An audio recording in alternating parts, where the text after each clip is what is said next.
appreciate having you here and ending your weekend with us. All right, so let's introduce ourselves. These are our panelists to talk about anime fandom cosplay conventions from maybe 25, 30 years ago, because let's look back at a time when anime was becoming from a niche type of thing, as it was becoming mainstream from like Toonami, all the things, and this is just us millennials just growing with anime and just going into cosplay. So, panelists, please introduce yourselves. Hi, I'm Ashley Brown. I used to go by cosplayer Lady Diamond, and I started cosplaying at Anime Expo in the year 2000. Hi, my name is Lily Sato, and I went by the online name Love Nico, and I started cosplaying in 2000, and last year I was the Judges Award winner for Her Universe fashion show, and this year I got to be a judge.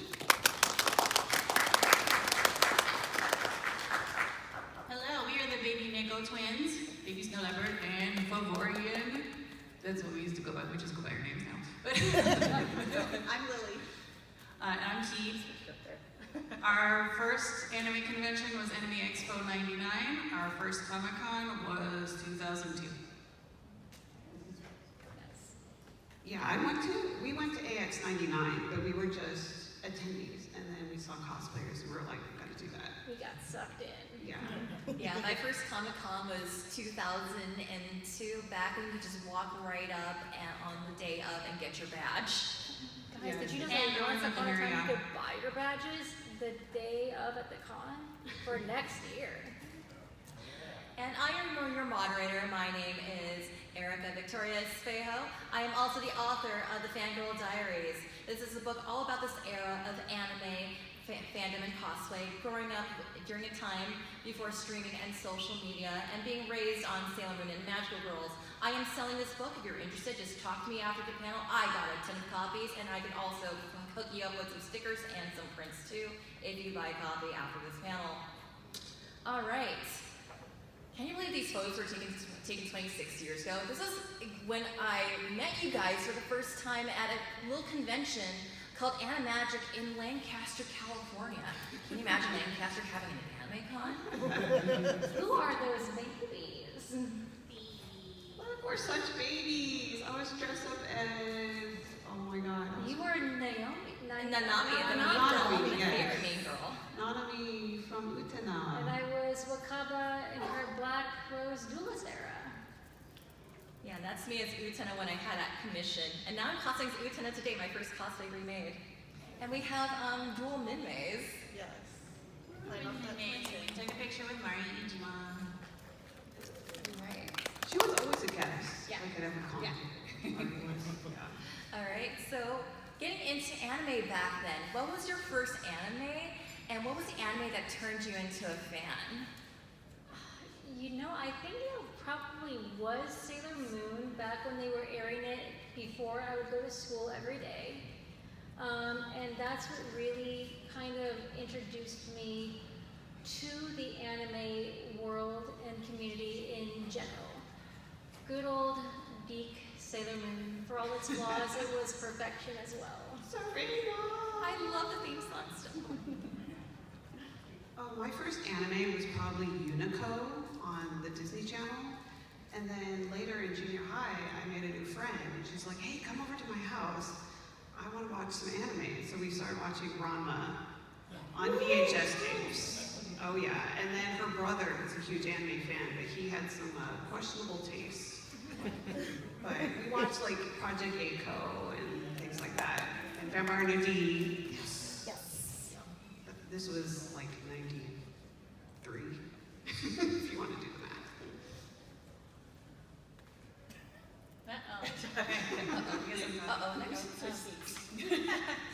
Our first anime was Ronin Warriors, and that's really the anime that, Ronin Warriors. We woke up one morning during the summer, and our mom turned the TV on, and there it was, and I was like, hold on, we're watching this. And then I took the program guide, when we used to print it, and I scoured, and I was like, is there anything else that sounds like it's Japanese? I was like, this looks like video games. And I was hooked from the start. The end. I got super into going online into the fandoms with Gundam Wing. Alright, yeah, my first anime was like watching Nick Jr. They had things like Mapletown, Measles, Maya to Be. And of course, the lovely Usagi Tsukino, Dikta versions got me into being an anime nerd. This is why I'm here with you all today. I remember watching Mapletown. That was on Nickelodeon. Yeah, it was on Nickelodeon too, and they had all the toys. It was so adorable. Yeah. Patty Rabbit, who was like this Annie Green Gables coded bunny rabbit. Yeah, they also had the Noozles. There was a couple of different animes that were dubbed. Yes. All right, so how did you hear about cons and cosplay? I kind of heard about it from Lindley. We met and became best friends at Disneyland as annual pass holders. And one day she's like, hey, like right across the street from Disneyland, there's going to be an anime convention. We should go check it out. And I was like, all right, bet. It's something to do. And we went, and I'm like, why are all these people dressed up? You can do that! So that was a little con called Anime Expo in 1999. And that's how I kind of learned about the cosplay community and anime conventions in general at the same time. And here we are today, over 20 years later. Yeah, my story's not much different from Ashley because we were like best friends at the time. What do you mean were? Still are, okay. Oh, yeah, so when I first got into anime in the 90s, I was really into buying authentic Japanese anime like merchandise, and back then it was very difficult to find anything. And I lived in Irvine, which was next to UCI, and UCI had Alt Ant, the little anime store, and they got all the imported stuff. So I went over there and bought like posters and like VHS tapes. And then they were like, oh, there's another anime store in LA called Anime Bonsai. You should go there. So I went to Anime Bonsai, and I was looking at their Utena stuff, and the cashier was like, oh, well, if you're looking for more like things like serious, like cells and stuff, you need to go to Anime Expo. I was like, what's Anime Expo? And she gave me a flyer. And she's like, it's in July. And so then I told Ashley about it. And so we decided to go together. Yes. And that was our first time going to an anime con. And then we saw people dressed up. And I was like, what is this? Why are people dressed up? My mom knows how to sew. Let's do it. Let's do it next year. And history was made. History, yes. So, we had dial-up and one line. And my sister was always online, so I'll leave it to her. I just did what she did. I was active online, and actually one of the first things we did, we used to draw kind of comics, Star Wars comics when we were little, like this is just a thing that we did together ever since we were little. And so when we went online, finally, one of the things I did is I scanned a bunch of our drawings from our original comics, and I put them on a website. So I was active online on the fan art mailing list and the online comic artist directory. That's where I met a lot of the first people from the convention scene. And they were having a meetup at AX99. And I was like, oh, I'm gonna go there and meet everybody. But also we scoured the internet enough that I saw cosplay. And so we were like, well, we're gonna go cosplay and we're gonna have a different costume for each day because you didn't used to do that. But we hit the ground running. We had a different costume for each day. So we went to our first Anime Expo with 3 different costumes each. And we met our fan art friends. Some of whom turned out to be like the guys who did Gaia, the guy who did Scott Pilgrim.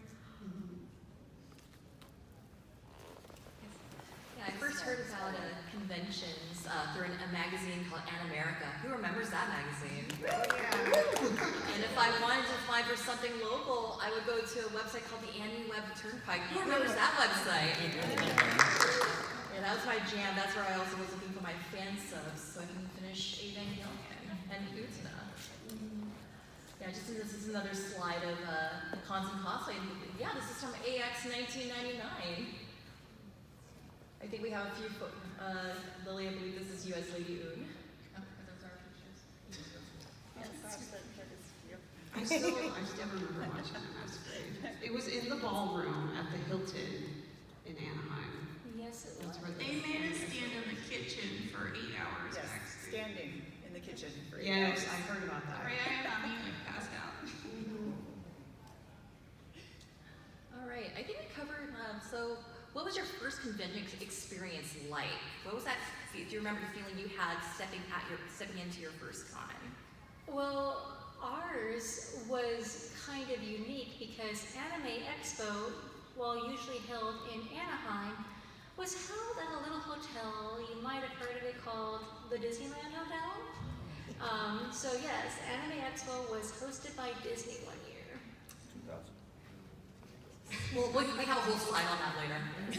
But so it was very interesting because her mom made our costumes, and like Key and Lily, we had like a costume for every single day that we were utilizing, and sometimes we would go double crazy and be like, let's wear 2 costumes in a day or 3 costumes in a day and go and change. So it was very fun, kind of getting to play dress up theater kid for an entire weekend with unsupervised adults, you know. So it was magical. That's the best way I could describe it. Yeah, but we have to backtrack. So before we started officially cosplaying at Anime Expo 2000, I used to build a lot of fan websites, and I noticed that a lot of like popular cosplayers also build fan websites to feature their costumes. So I built a website for us, for Star-Crossed Lovers, and so I had my mom, and we started planning our costumes months ahead. And we picked out all of our costumes. So we were going to do Fushigi Yuki, and we were going to do Sailor Moon, and then we had and Utena, and we did pairings so that we could be like a pair together to cosplay. And so we built the costumes. As soon as we built the costumes, we went and had a photo shoot. So I'd go get a film camera, and we would go to the park and take photos, and then I'd have to go get the film developed, bring it home, look at every photo, scan it, edit it, and put it up onto our website. So we already had a whole website built just for our cosplay duo. So by the time we got to AX, we had a full, planned costume for every single day, for every Ready to go. for every panel. And people knew you were already because you were online. Yeah, and since we were online, people were visiting our website. That's all it took back in that day. Yeah. You had a website, people knew who you were. Yeah, so when we got there, people knew who we were by our website. So they're like, hey, it's Lady Diamond. Oh, and you're Love Miko.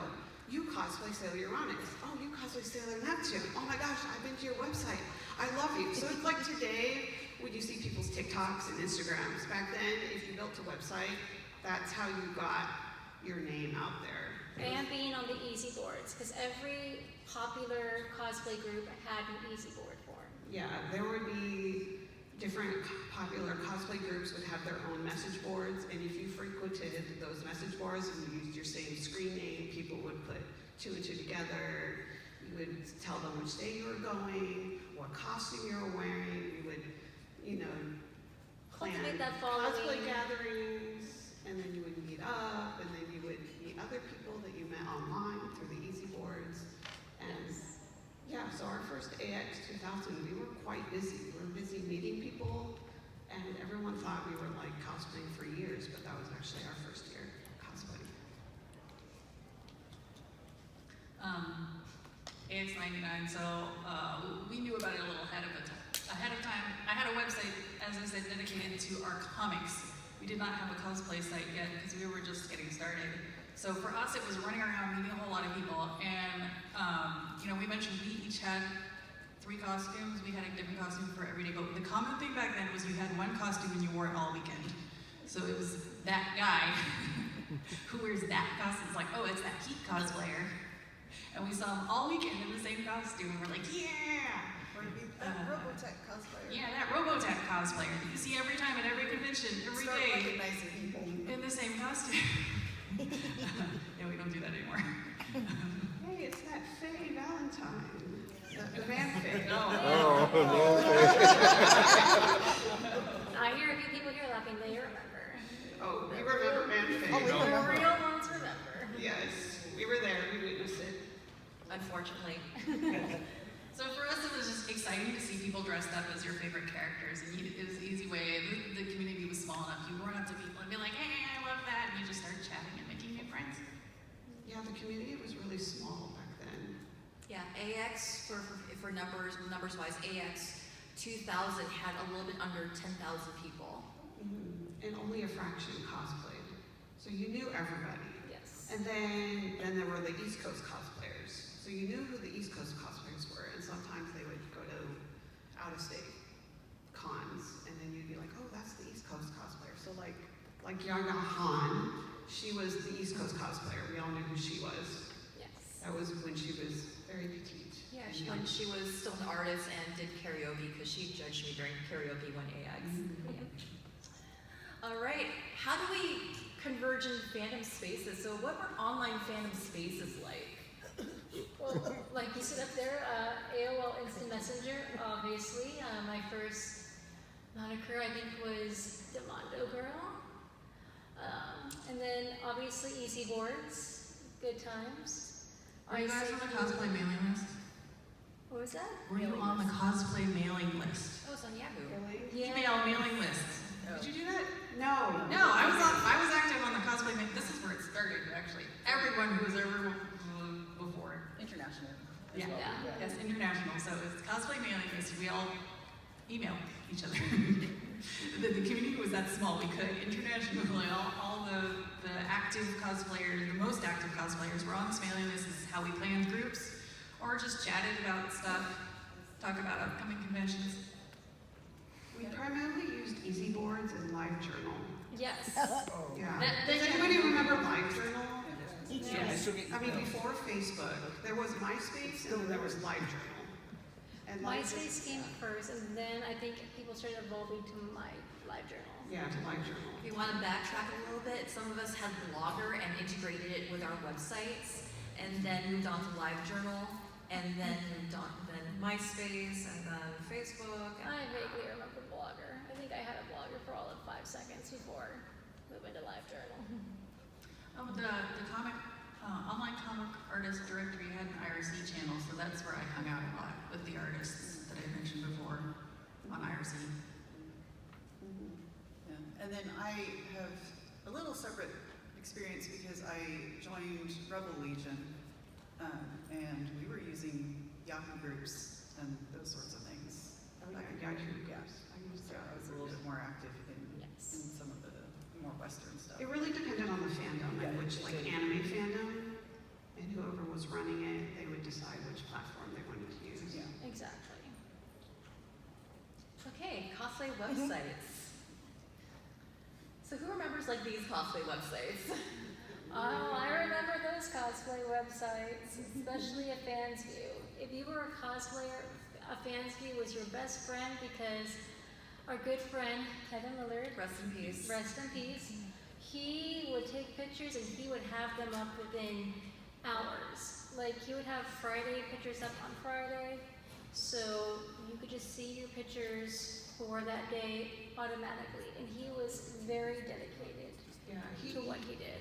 he went to it as from like a journalist point of view, so he would just take quick snapshots Of everyone. of everyone. So it wasn't about you looking good and like full photo shoot with lighting. It was more of a quick snapshot that proved that you were there and what costume you wore. And then he would quickly put it up on his website, and then you could go to that convention and pick the day and then scroll through and you could find your picture there. So if you didn't get around to taking photos, guaranteed you could go to Fans View and And find have at your least photo. one picture. Yeah, and if you couldn't go to a con, you could live vicariously through him just by watching his website. You're like, oh, Yes. I see. Yeah, like you see your friends, like you couldn't go to that con and you could find your friends on a Fans View. Oh, I saw your picture. Oh, you look great. Yes. All right, cosplay photography. There's our good friend Kevin. Yeah. And this guy. And this guy right here. There he is. Yeah, Kevin, Lionel, and Albert. Yes. They were the main cosplay photographers back in like the early 2000s. Yes. If you wanted to get, guaranteed to get really good pictures, you would hunt them down at the con. To take a million pictures of us. Yeah, and plan your photo shoot with them in some corner where there was like, you know, neutral backdrop or some plants or something, and you just have your impromptu photo shoot.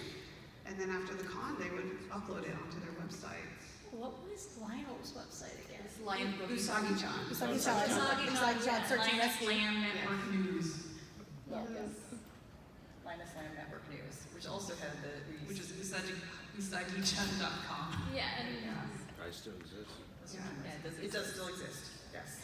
I mean, really nice digital cameras were really expensive back then, so you wanted to find a photographer who had a nice camera who could take those pictures for you. So who had disposable cameras? Used every single one. All right, let's talk about masquerades. What was masquerades like back then? oh boy. Impromptu, Yes. live mics, very last minute, no judging. Sometimes no wigs. Oh, I mean, wigs weren't really a thing then. Sneakers with everything. Yes. Yeah, you Making stuff up on stage, lots of ad lib and just because there were live mics, there's a lot of just making stuff up on stage. Yes. a lot of crossover skits, a lot of comedy skits, yeah, improv. Or Sign up the day of in whatever you were wearing.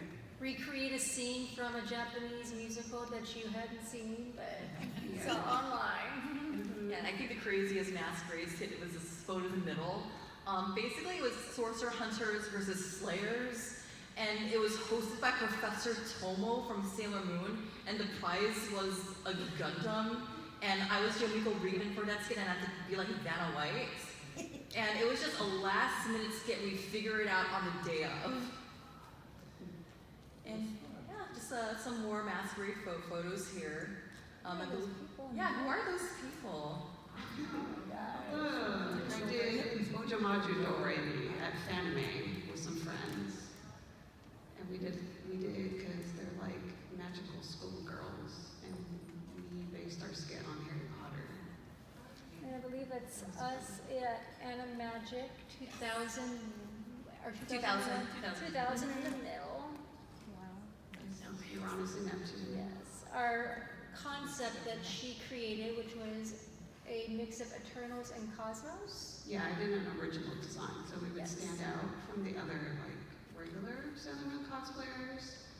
And then we wanted to have like an impactful skit, so we did something on the skit that surprised the audience that I will not talk about here. If you know, you know, and that's all you need to know. If you know, you know.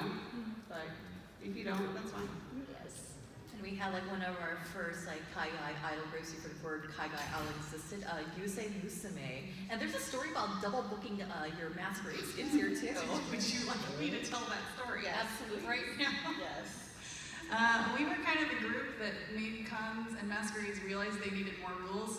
One year we had 2 entries at Anime Con. So we did a Threads of Fate, which is a video game.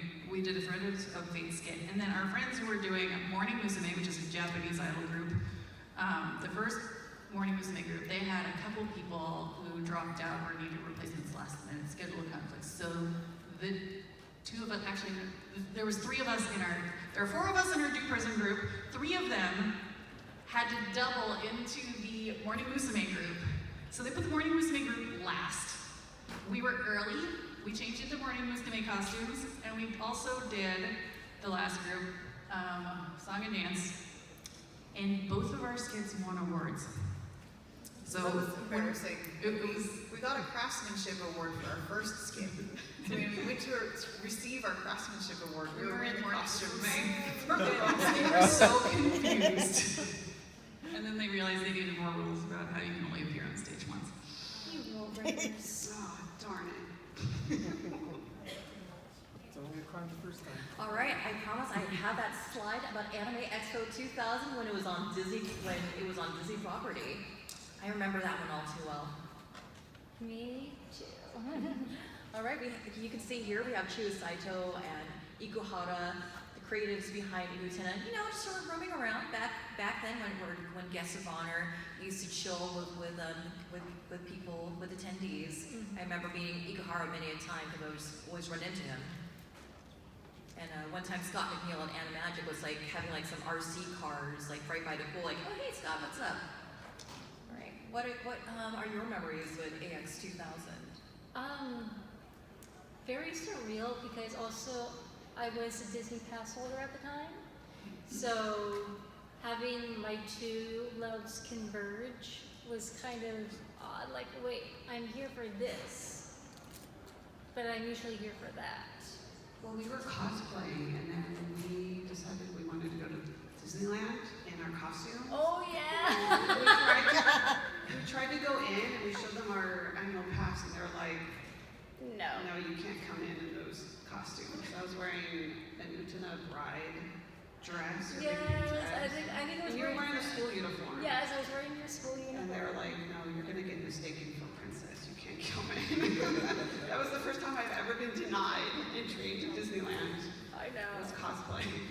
But now they have the Halloween event, and you can go in costume. Yes. So I remember people getting sick off the water. There was something wrong with the water coolers, so a lot of people got sick.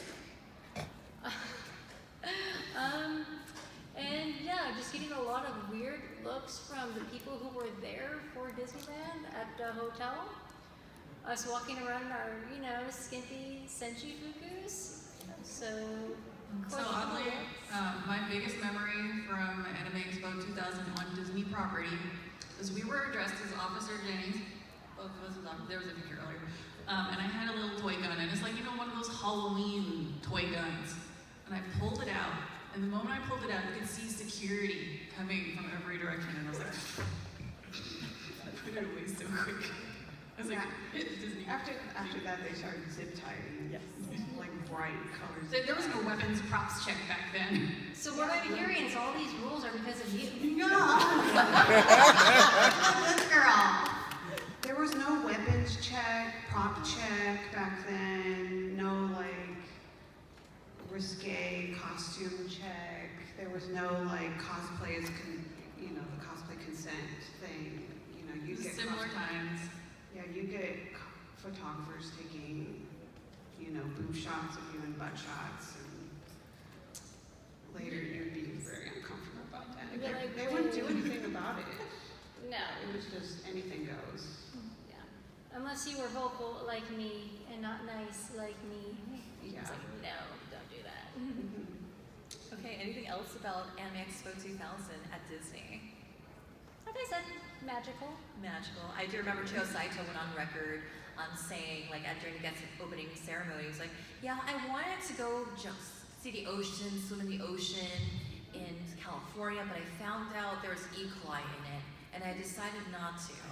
And Yasuhiro Naito, he was also quoted saying, I have conquered Toys R Us. All right, let's talk about a convention in Lancaster, all the way out in the desert.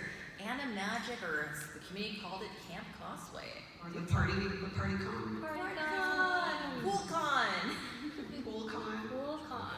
All right, let's kind of give you guys a rundown. Animagic is a small convention that started in 2000 in Lancaster. And for context, the main anime conventions in California were Fandom, Anime Expo, and all of a sudden you have this convention called Animagic pop up in Lancaster. And it just became like our cosplay party central. What are your memories of Animagic? That was kind of the off-season anime convention because obviously you had Anime Expo in July, you had Fandom in May? It was like springtime-ish. Springtime-ish. Spring break. So Animagic was right when the school year would start for those of us who were still in school. And it's like a chance to miss school for a day or two to go to the middle of nowhere, Antelope Valley, Lancaster, and just party with your friends for a few weekends at a Best Western, where the only thing was a 7-Eleven right down the street for food. Good times. It was literally in the middle of nowhere. Which avenue was it off? Avenue L or something? Yes, I think Avenue L. Avenue letter. Yeah, but it was a cute little hotel, and they had a Japanese garden in the middle and a pool, and they had the masquerade at the pool. Yes. So there would be people. yeah. So you would have people performing, and then there would be people swimming in the pool watching the masquerade.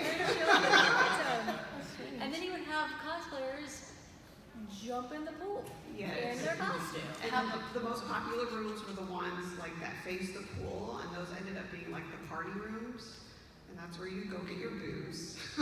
Questionable hotel room parties, Yes, kids. questionable Don't do hotel it. parties. If you know, you know. It was the con for the cosplayers. Yes. Yeah, this was known as a cosplay hangout con, pretty much. But it was popular enough. The weird thing about this is that the community, again, was so small at that time that this cosplay party attracted people from all over the U.S. So people actually would travel to this itty bitty con. Like these days, if you have an itty bitty con, it's just locals. So it was kind of a different feeling because you had people from all over, and people would fly in from the East Coast because they knew that this was the party con. And this is where you go to have fun. And because it was set up around the pool with hotel rooms there, and they had like the window decorating contest and things like that, it was just like one big area where you gather in one spot. Everyone's in the same place. You see everyone there. You can't miss anybody. Yeah, there wasn't another con anywhere else in the U.S. that was like it, so that we got a lot of out-of-state cosplayers who would fly in and do it. I remember Yaga came. She was a judge. She was masquerade one year. There were people who would fly in from like Jersey, Colorado. Oh yeah, all over. Because they all knew the reputation of Animagic, and they were like, yeah, let's go party as well. Yes. Party in costume. Yeah, a friend of mine from Chicago flew into LAX and made the mistake of taking a $300 taxi to Lancaster. Yeah. All right, just memes and inside jokes at conventions. We have chair, box, and Pocky. Let's do tell the legend of these. Oh my gosh. So, a lot of times if there was a delay in a convention skit, yes, like technical difficulties, they would have a chair sitting out there. The audience, restless as they were, and they still are at, masquerades these days, would start going, chair, chair, chair, Who chair. remembers chair? Yeah. All hail the chair. And then it became box, box, box. Yeah, but there's an origin to the box, okay? It's from an Ava skit. It's the middle picture there, where they had the little pods, and there were men inside the boxes, and then they raised up, and then they just kind of danced around. And then after their skit, it was like box, box, box, box. What year was that? 2000, AX 2000. Was it 2000? Yeah.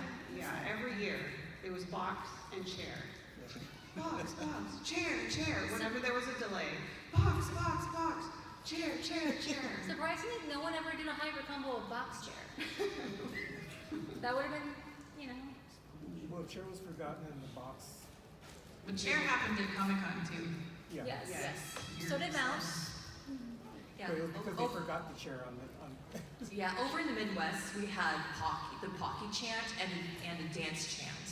So I attended Anime Central in 01 and 02 because I had friends out in Chicago. So it started with this little girl who was like tossing as a box of Pocky, and people just started chanting Pocky on stage. And then traditionally at Anime Central, like you'd have the dance chant to entice people to dance. I may have or may not have taken up that offer during my masquerade skit at ACE in 01. It was also a certain time of certain things. Paddles, glomping, and sometimes you have dolphins and handmade Lolita outfits too. Just as that's a slide. Like, do you remember the Yowie paddles? You Oh, could yeah. buy those in the exhibit hall, and they would have different things on it. And then people would run around and like hit you with it. Yes.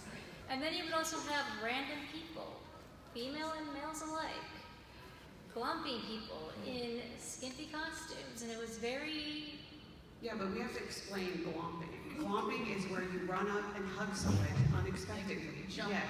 So if you're in a very fancy costume and someone glomps you, guarantees that you're gonna have something broken, and that happened to me. Yes, it did.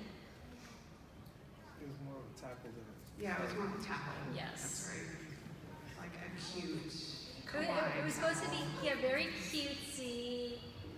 You do it in animes all the time, so it's okay. But no. That won't fly today. Today it's all about no touch. Yes. You have to ask permission. Mm-hmm. Thank goodness. I remember getting knocked over a couple of times. Consent is key. Yeah, consent is key. Back then, no consent. Nope. All right, let's talk about cosplay in the off season. When there wasn't a convention going on, where did you take your costumes to? There was sometimes cosplay picnics hosted by cosplay.com or just friends doing meetups. We sometimes had birthday cons like J-Con for January birthdays where we would get just dressed up and meet at a curry house. Curry House. Curry House is very Yeah, R.I.P. Curry House. Yes. Mhm. And it grew every year. Yes. And it started to become like a reputation A among tradition. cosplayers. And there would be new cosplayers who would be like, how do I get into J-Con? How do I get invited? The last year, I think we had 80 people. Yeah, more than 80 people, 80 something people. Yeah, 80 cosplayers. This started because 4 of us have a birthday on the same day, Yes. which includes the 2 of us. The 2 of us, so that does. Yeah, and then me, two more like of our 2 friends. days before. Yeah, and then Ashley's birthday is close to ours, so she got included in the J's. The J's for January. January, all January birthdays. And then it started out as just our friends, but we've met more and more people. Oh, Hi's birthday is also in January. So more and more friends got pulled in until it got so big we couldn't handle it anymore. Yeah, and then we started cosplaying, and we would get together and go eat dinner and Go rent out a karaoke room. go have karaoke, take pictures, and it became our own like mini day-con. Yes. Yeah. Also, Little Tokyo was hosted like a couple of cosplay events, like over at Anime Jungle. Do you tell about those? Yeah, so there's a store called Anime Jungle in Little Tokyo, and it's still there. I like They've that. actually expanded it. Before it was just one like unit, and they had an employee named Nikki, and she was a cosplayer, and she really promoted hosting cosplay events to the owner. And so they started doing that every few months, and there was like a little stage in the Japanese village. So they would have performers come, and they would do a little cosplay contest, and they would have vendors come. There was a crepe man. He would come and make crepes, and it was just a great way to get together during the cosplay off season when there wasn't a con, and you could just wear more like colder weather costumes because it was during the winter a lot of the times. You're just doing it for enjoyment at that time, not to compete, not for Yeah, anything it else. was just low effort, Hanging out. fun, hanging out, Yeah. go karaoke, go out to eat, take photos, and there would be prizes for the little cosplay contest. Yes. Yeah, also in the photo too, when I was in the Bay Area, we would have these events of the Halloween like get-togethers over at the Winchester Mystery House. And on the photo here, we also had Nana Day on July 7, 2007. A bunch of us Nana cosplayers just gathered around Little Tokyo just to hang out. Oh yeah, I went to that. I totally remember that. We also had cosplay parades. We also had cultural parades that invited cosplayers. So we had Nisei Week, which had a cosplay section, Cherry Blossom Festival up in San Francisco that also had a cosplay contest. Winners got to ride on a Safeway float, and cosplayers got to march in the parade. And yeah, this is also a photo on the right is a photo from a cosplay gathering or picnic over in Irvine. Right. And also, how the heck did we make our cosplay? I commissioned my first costume from a seamstress by the name of Satsunako. So sometimes it was her I miss. remember Satsunako. It was her miss because my Utena epaulets here look like I'm a linebacker, but it was a different kind of time. I paid about $100 for my first Utena costume. To have it commissioned by a stranger online, gave them my measurements. And how did y'all figure out your first costumes? I relied on her, and I still rely on her. So my goal is just get a best friend who can make you your dream costume and cosplay to your heart's content. Ta-da! Yeah, my mom knew how to sew. She used to teach sewing at like an old singer store in like Huntington Beach. And so I asked her to make us our first batch of costumes, and she was so stressed out getting them all made in time for AX that after Anime Expo, she's like, I'm not making you any more costumes, I'm gonna teach you how to sew. So we worked on one costume together, and ever since then, I've been making all my own costumes and sewing, and now I'm a fashion designer, so thank you, Mom. And our main places we shopped was Joann's. R.I.P. were some like fabric stores like in Orange County. And then when I met my friend Lisa, who's also a cosplayer, we started going to downtown LA Fashion District to get fabric. Those were our main places. You couldn't, buying fabric online just wasn't a thing back then. You could buy wigs, but it was really limited. Oh, yes. Yeah, a lot of people would dye their wigs. They would use Sharpie dye. Sharpies to color them if it needed to be a specific color of like turquoise or whatever. Or people would just use their real hair and just dye it the night before at the con. Or a lot of I never times had a cosplay around your hair. perfect. Yeah, it was easier to pick costumes where you didn't have to wear a wig back then. Yes. Because the wigs were just so Just limited. hair. And you're Sailor Moon with black hair. Which is Yeah. fine. It's fine. And then photos, finding reference photos. Oh, yeah. You weren't so limited because there wasn't, you didn't really have Google. You would have to go to like an anime store and get the imported art book from Japan of whatever anime or video game you were dedicated to, that you wanted to make a costume. You had to make sure there was a photo of the costume you wanted in it. And then it was also just watching your VHS tape and pausing it and sketching it out. And over and over. And Yes. trading cards. When we made Zelda, Yes, true. Ocarina of Zelda, this is before Smash Brothers. Smash Brothers, you could see stuff, but at Ocarina of Time, you could not see anything, and I did Adult Zelda, which you only see at the end of the game. So our friend beat the game and recorded it on VHS. So we could pause it and look at her and be like, what is going on in that skirt? Like, what? And so some stuff didn't come out right. And I had a CD of Ocarina of Time, and there was a picture of Zelda, she was about this big. So there, I had a picture this big, and we had recorded VHS footage from the game. And a lot of times that's the best we could work with. Yeah, and the resolution would be so bad, or the colors would be off. I definitely made costumes where the colors were off, and then later we would get like, you go to the exhibit hall and you find an actual cell from the anime, and you're like, oh my god, I Or totally new did art that books, color. or re-released art. And I was like, oh, that's what it was like. Yes. Yes, like our first iteration of the new costumes. Yeah, we did Sarah Mew costumes from the musicals, and then that was a project because we'd have to get the program books from Japan. So we'd have to know somebody who was going to go to the show who could get the books because you couldn't just buy it online. And then, yeah, that was a project. And then finding the correct trim and searching for it, the special trims. And that color's a little bit off. Oops, well, it's too late now. Yeah, anything turquoise. Oh, our office Oh, painting yes. wigs were totally the wrong color because we just used the blue that you could get. Yeah. We didn't have choices. Yeah, my first Utena wig was like bright magenta hot pink from like a party city. And I couldn't find for anything that just flattered my face, so I just had to use, I'll just use my natural hair. Mine was so bad that we got it, looked at it for Anime Expo 2000, and threw it in the trash. I'm like, I'm using my real hair. The options. The options were limited. Or, anyone remember a little store called Payless and having to dye your shoes? Yeah, limited. Limited. If you needed to be taller, you would have to go to Hollywood Boulevard and get stripper shoes. Yeah. Yeah, I needed wigs last minute for World Cosplay Summit, and this was early 2000s. And Oh, but the drag wigs. Yes, yes, I went to a wig shop We did on that a lot. Hollywood Boulevard that did like drag queen wigs, and I'm like, here's the character, please make me this, because I'm going to Japan in 2 weeks. That's And they where I made me learned my to style wig. wigs. It was expensive, but they got it done. We frequented those stores so much that they started giving us tips, and I learned how to style wigs from them.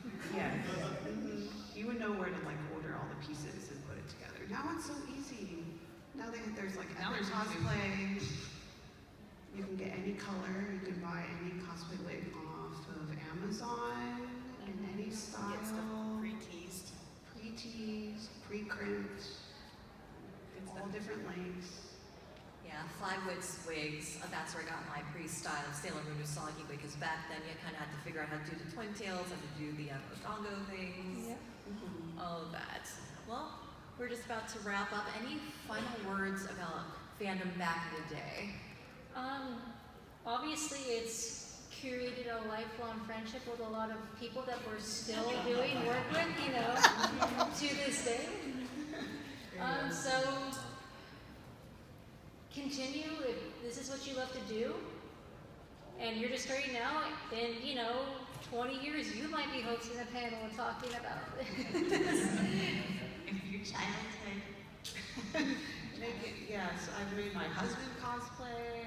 I've had my son cosplay. Convert people. We need more for the masses. Okay, and I guess that wraps it up for our panel. Feel free to talk to us outside. I'll be selling my book, The Fangirl Diaries, $30. I'll throw in some stickers and some prints for you. And yeah, Fangirl Diaries is all about this era of fandom. So if you just want to read more about just being raised on Sailor Moon magical girls, and just reading more about the chaos of conventions and the joy of just being a millennial at the time, highly recommend this book because I wrote it. Yes. Similar times where we all hung out together. All right, thank you so much for coming. Appreciate it. Let's take one photo with Yes. let's take a photo. Al, you have to take the photo.